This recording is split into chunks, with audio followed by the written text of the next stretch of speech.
The moment that he walks into a building, he elevates everybody's game, and he has the mindset. I've been saying this for months. It's Super Bowl or bust. Always for Tom Brady, and he's going to do whatever it takes to win, whether that's taking less money, bringing players out of retirement, making everybody feel welcomed. And you really saw that in all the post-game interviews with a lot of his teammates, saying this was a selfless win, and they just raved about how incredible Tom Brady was. And he turns franchises, as we saw in his first year with the Bucs, into winning franchises. And Nick, I'm sorry that it came at the expense of your Chiefs, but you have to admit, that was very impressive and incredible to watch.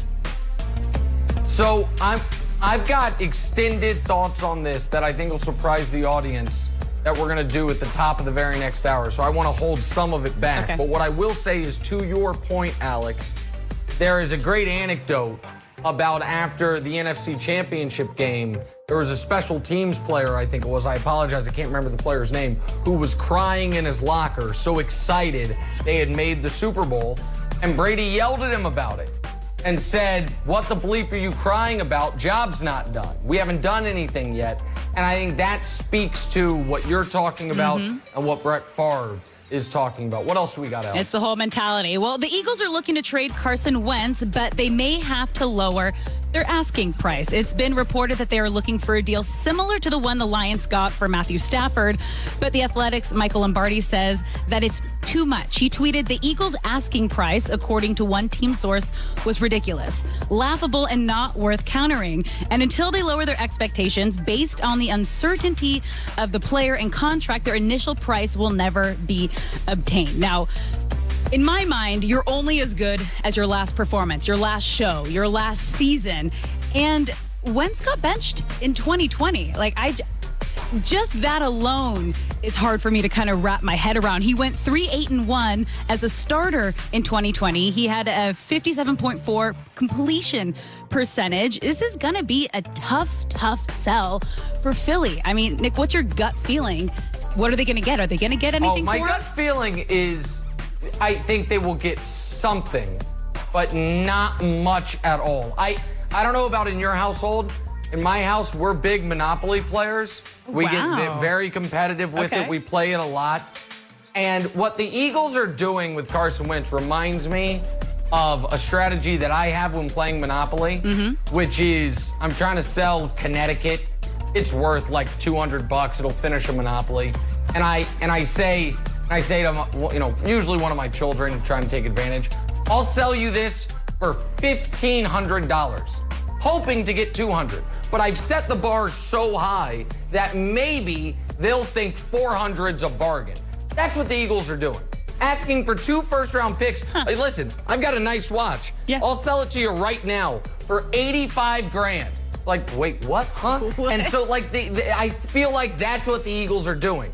Is Carson Wentz, they would be very lucky, Alex, to get 1 first-round pick. I think they probably get a 2nd-round pick at best, and 2 firsts is insanity. I Total agree. insanity. It's laughable. It's shocking what they are asking. But let's move on to my cuz, Steph Curry. $2,000 for Connecticut. Yeah. No, you stay there. I'll stay in LA. Go ahead. See, you're East Coast, West Coast. I get that. Okay. Yeah. Well, we're moving on to Steph Curry. His comeback better than ever after missing most of last season with a broken hand. He led the Warriors with 32 points last night in a dominant 114-91 win over the Spurs. And Coach Steve Kerr thinks this is the best Curry has ever played. He said, "Steph constantly amazes you to the point where you almost take it for granted. From a confidence and a strength standpoint, I don't think I've ever seen him look better."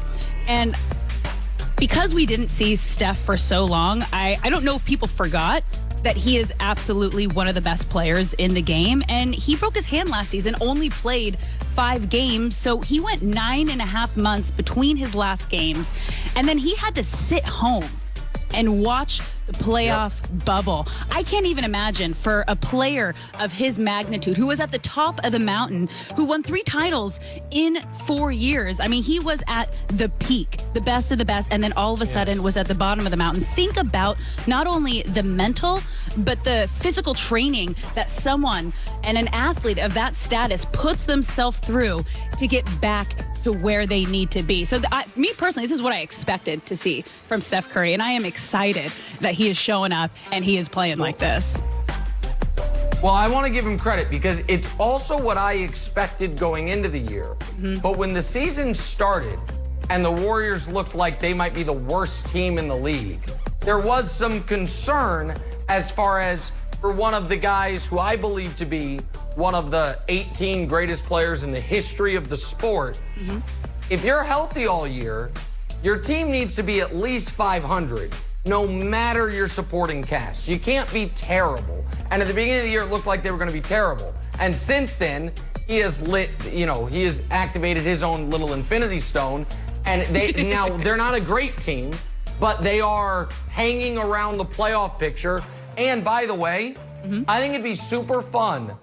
A Warriors-Lakers first-round playoff series, 1 versus 8. Now, I don't think the Warriors could win more than 1 game, but seeing Steph have to go into hero mode, Alex, for a whole series, I think would be fun because I still think Kerr is throttling his minutes a bit to not wear him out, and I'd like to see him play 40 minutes a night in a playoff series when he's the only guy they can go to. There is Alex Curry with the news.